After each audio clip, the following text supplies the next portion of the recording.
Hello everyone, Agent 69 here, and I am a big Hitman fan. I made a video that's almost an hour long, looking over and reviewing all the Hitman games until that point. I think I should have waited a couple of months before I uploaded that video, as the latest game in the Hitman franchise came out like a couple months after I posted that video, but oh, whatever. I have all the Hitman games and I have played through them all multiple times and always had a blast with them. The pure replay value of all the games combined is almost infinite in my opinion. You can approach the missions however you want, you can play the first game, still have a blast, you can play the last game and still have a blast. I think all the games in the franchise have their highs and lows, but they're still really good to this day. I have around 300 plus hours in the last games combined, and I don't regret a single hour out of that. Even though this franchise is pretty basic, with you just being a normal hitman, you go to a map and you pew pew some people, it's still just so fun. But I wanted to talk about the new update IO gave to Hitman 3 and really to Hitman 1 and 2 as well.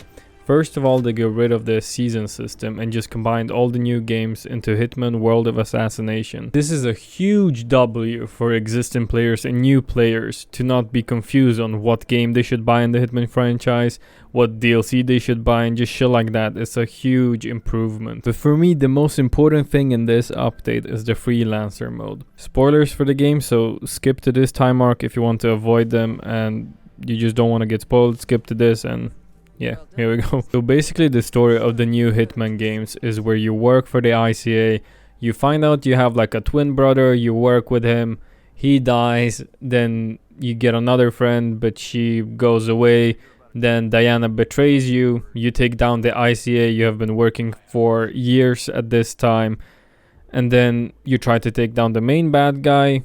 But Diana betrays you yet again for like the 5th time in this entire franchise. But then, oh no, she didn't actually betray you. And you actually take down the main bad guy.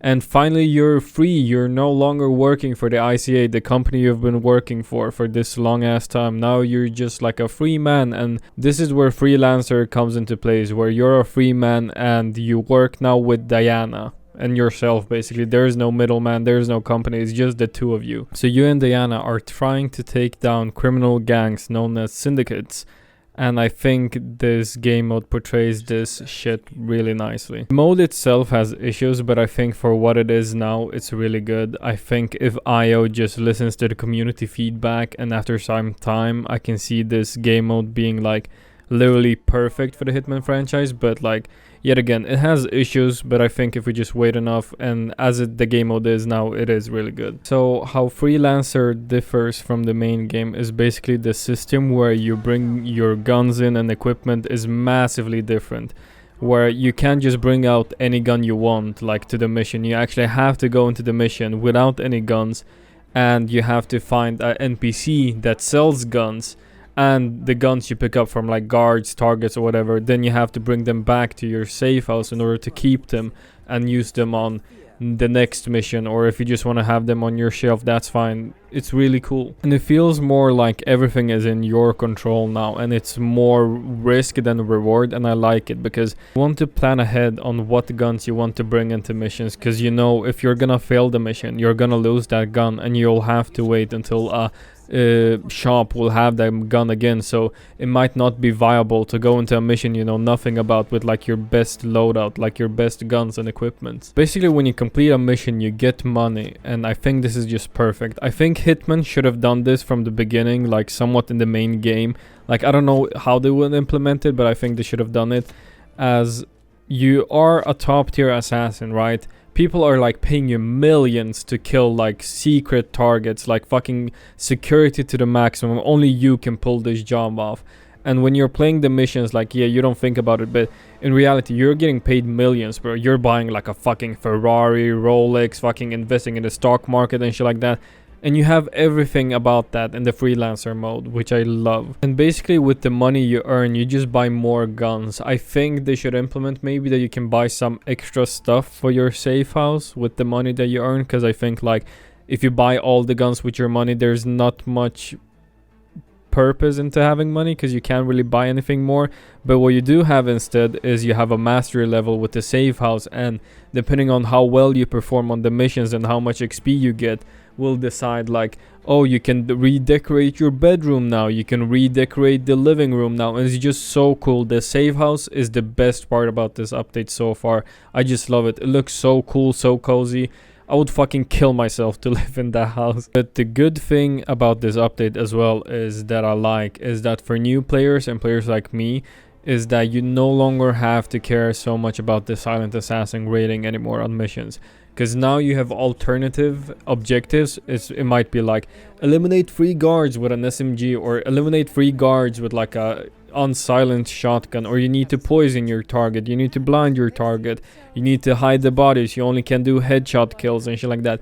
It really makes for a whole different playstyle in Hitman, because before you were like, oh shit, I can't kill the guards because I will lose my silent assassin rating. Here, just fucking go for it. You even make more money if you kill the guards. So basically the main concept of the Freelancer is you're trying to eliminate syndicate members until you get to the syndicate leader, and you basically have to kill, like, I think it's at first you have to kill like 3 syndicate members, then it's 4, 5, and then eventually you get to the syndicate leader. Here's another thing I really enjoy about this update, is basically there are like different people on the map. Like when you're trying to eliminate the syndicate leader, there's like up to 9 people on the map, I think, who can be the syndicate leader, and you get like basic information from Diana saying like, oh, he might smoke, he wears glasses, and he has a tattoo, and he eats candy. And I like this because most players, I know myself, when I was playing Hitman for the first time, I just had like instinct on 24/7 to see where my target is.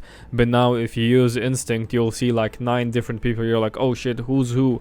And it like forces the players to actually look at the NPC, to like look if they have a tattoo, earring, if they actually eat candy, like follow their path and shit. And I really do like that, because that immerses you even more into the game. But what I don't like is multiple times now where I've been to the mission where I have to kill the syndicate leader, I see that he has the hat, he has the glasses, he smokes, and the whole 9 yards what Diana said the leader will wear.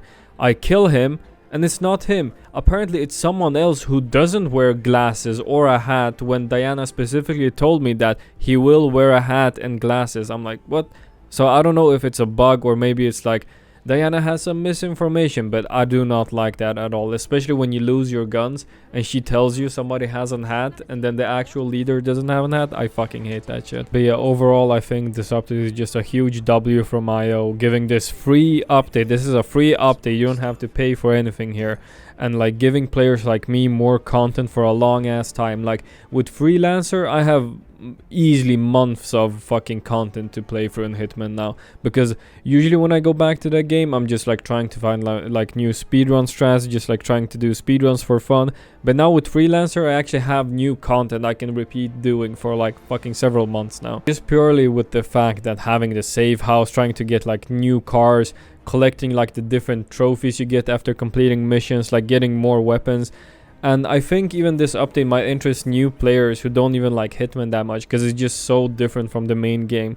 Like I said, that you don't get punished for killing guards and shit like that. I know that most people just like to go into the map and like kill a bunch of guards and the targets and shit like that, and I absolutely love that. I wish people would get Hitman now. Get it now if you don't have it, because it's all 3 games combined into one, and you get this awesome little update, and even the DLC is on discount now. So if you ever thought about getting Hitman, I think you should do it right now. So yeah, IO, thank you for this update. Work from the community feedback you'll be getting, and I'm 100% sure you'll make this game mode just the perfect game mode for the Hitman franchise, even if somehow IO will watch this video. But thank you all for watching. I thought I would upload this to share these amazing news for the Hitman franchise in general, and like my thoughts on it, what I think about it. And yeah, subscribe, like, I'm gonna post more videos now. And yeah, thank you everyone, take care, and here's the meme. What do you got now? Napoleon!